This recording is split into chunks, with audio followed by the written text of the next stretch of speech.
ಎಸೆದು ಹೊಸತನದ ಮೆರಗು, ಸದಾ ಜನಪರ ಸುದ್ದಿಗಳ ಒಂದು ಸೊಬಗು, ವಿನೂತನ ಸುದ್ದಿ ನಿರೂಪಣೆಯ ಸಂಕಲ್ಪದೊಂದಿಗೆ ನಗರಗಳ ಜ್ವಲಂತ ಸಮಸ್ಯೆಗಳ ಸತ್ಯ ದರ್ಶನ, ಗ್ರೌಂಡ್ ರಿಪೋರ್ಟ್ಗಳ ಸಂಪೂರ್ಣ ಸುದ್ದಿಬಿಂಬ ನಿಮ್ಮ ನಗರ. ಇದೀಗ ನಗರಗಳಿಂದ ನಮ್ಮ ರಿಪಬ್ಲಿಕ್ನ ಪ್ರತಿನಿಧಿಗಳು ಲೈವ್ ಅಲ್ಲಿ ಜಾಯಿನ್ ಆಗಿದ್ದಾರೆ.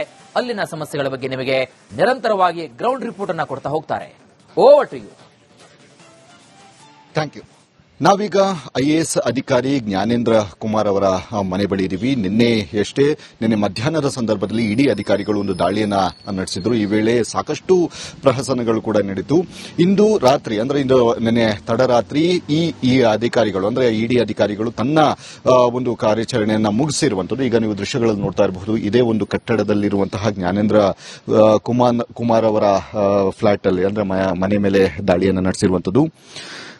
ಹಲವು ಅಂದ್ರೆ ಇಲ್ಲಿಗೆ ಎಂಟ್ರಿ ಆಗುವಂತಹ ಒಂದು ಸಂದರ್ಭದಲ್ಲಿ ಸಾಕಷ್ಟು ಒಂದು ಪ್ರಹಸನಗಳು ಕೂಡ ನಡೆದಿತ್ತು. ಇಲ್ಲಿದ್ದಂತಹ ಸೆಕ್ಯೂರಿಟಿ ಗಾರ್ಡ್ ಏನಿದ್ದಾನೆ ಆತ ಯಾವುದೇ ಕಾರಣಕ್ಕೂ ಕೂಡ ಅನುಮತಿ ಇಲ್ಲದೆ ನಾನು ಒಳಗಡೆ ಬಿಡೋದಿಲ್ಲ ಅಂತ ಹೇಳಿ ಪಟ್ಟು ಹಿಡಿದು ಕೂತಿದ್ದ. ಅದರ ನಂತರ ಕಾನೂನಿನ ಒಂದು ಭಯವನ್ನ ಹುಟ್ಟಿಸಿ ಅಂದ್ರೆ ಈ ರೀತಿಯಾಗಿ ಕಾನೂನಿನ ಉಲ್ಲಂಘನೆ ಮಾಡ್ತಾ ಇದೆಯಾ ಮತ್ತು ರೈಟ್ಸ್ ಗಳನ್ನ ಉಲ್ಲಂಘನೆ ಮಾಡ್ತಾ ಇದೆಯಾ ಅಂತ ಹೇಳಿ ಆತನಿಗೆ ವಿವರವಾಗಿ ತಿಳಿಸಿದ ಬಳಿಕ ಒಳಗಡೆ ಬಿಟ್ಟಿರುವಂತದ್ದು. ಅಂದ್ರೆ ಹೆಚ್ಚು ಕಡಿಮೆ ಅಂದ್ರೆ 30 ರಿಂದ 45 ನಿಮಿಷಗಳವರೆಗೂ ಕೂಡ ಸೆಕ್ಯೂರಿಟಿ ಗಾರ್ಡ್ ಈ ರೀತಿ ತಡೆ ಹಿಡಿದಿದ್ದ. ನಂತರ ಒಳಗಡೆ ಪ್ರವೇಶ ಮಾಡಿದಂತಹ ಇಡಿ ಅಧಿಕಾರಿಗಳು ಮನೆಯನ್ನ ಸಂಪೂರ್ಣವಾಗಿ ಪರಿಶೀಲನೆ ನಡೆಸಿದ್ದಾರೆ. ಅಂದ್ರೆ ಕೋರ್ಟ್ ನ ಸರ್ಚ್ ವಾರೆಂಟ್ ಮುಖಾಂತರ ಪರಿಶೀಲನೆ ನಡೆಸುವಂತಹ ಒಂದು ಕಾರ್ಯಗಳನ್ನು ಕೂಡ ನಡೆಸಿದ್ರು. ಈ ವೇಳೆ ಸ್ಕ್ಯಾನರ್ ಗಳನ್ನ ಬಳಕೆ ಮಾಡಿದ್ದಾರೆ. ಅಂದ್ರೆ ಸ್ಕ್ಯಾನರ್ ಗಳನ್ನ ಬಳಕೆ ಮಾಡಿ ನೆಲದಲ್ಲಿ ಗೋಡೆಗಳಲ್ಲಿ ಮತ್ತೆ ಕಪಾಡುಗಳಲ್ಲಿ ಏನಾದರೂ ಅಡಗಿಸಿ ಇಡಲಾಗಿದೆಯಾ ಅನ್ನುವಂತಹ ವಿಚಾರವಾಗಿಯೂ ಕೂಡ ಈಗ ಅಂದ್ರೆ ಪರಿಶೀಲನೆ ನಡೆಸುವಂತಹ ಒಂದು ಕಾರ್ಯಗಳನ್ನು ಕೂಡ ಮಾಡಿದ್ದಾರೆ. ಈ ವೇಳೆ 2 ಡೈರಿಗಳು ಕೂಡ ಸಿಕ್ಕಿದೆ. ಅಂದ್ರೆ ಈ ಡೈರಿಯಲ್ಲಿ ಖಾಸಗಿ ಅಂದ್ರೆ ಪರೀಕ್ಷೆಯನ್ನ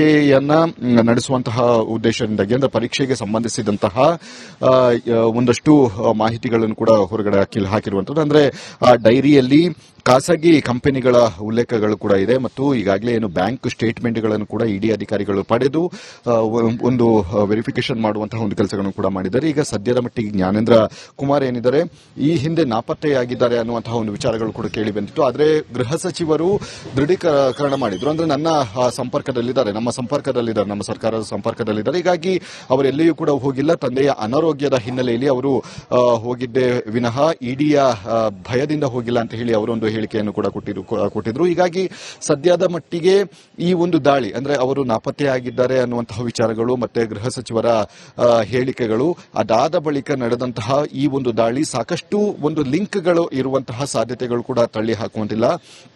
ಈಗಾಗಲೇ ಶಿವಶಂಕರಪ್ಪ ಸಾಹುಕಾರ ಅವರ ಮನೆಯಲ್ಲಿ 42 ಗಂಟೆಗಳ ಕಾಲ ಹೆಚ್ಚು ಒಂದು ತನಿಖೆಯನ್ನು ಅಂದ್ರೆ ಪರಿಶೀಲನೆ ನಡೆಸುವಂತಹ ಒಂದು ಪ್ರಕ್ರಿಯೆಗಳನ್ನು ಕೂಡ ಮಾಡಿದ್ರು. ಅದೇ ರೀತಿಯಾಗಿ ನಂತರ ಅವರ ಸಂಪರ್ಕದಲ್ಲಿದ್ದಂತಹ ಅಂದ್ರೆ ಅವರ ಸೇವಾ ಅವಧಿಯಲ್ಲಿ ಕೆಲಸ ಮಾಡಿದಂತಹ ಅಧಿಕಾರಿಗಳ ಸಹಜವಾಗಿ ಅವರನ್ನು ಕೂಡ ಎನ್ಕ್ವೈರಿ ಮಾಡುವಂತಹ ಒಂದು ಅವಶ್ಯಕತೆ ಇಡಿ ಅಧಿಕಾರಿಗಳಿಗಿದೆ.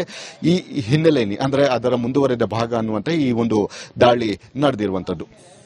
ಈಗ ಮುಂದಿನ ಸುದ್ದಿನ ನನ್ನ ಸಹೋದ್ಯೋಗಿ ಕೊಡ್ತಾರೆ. Over to you.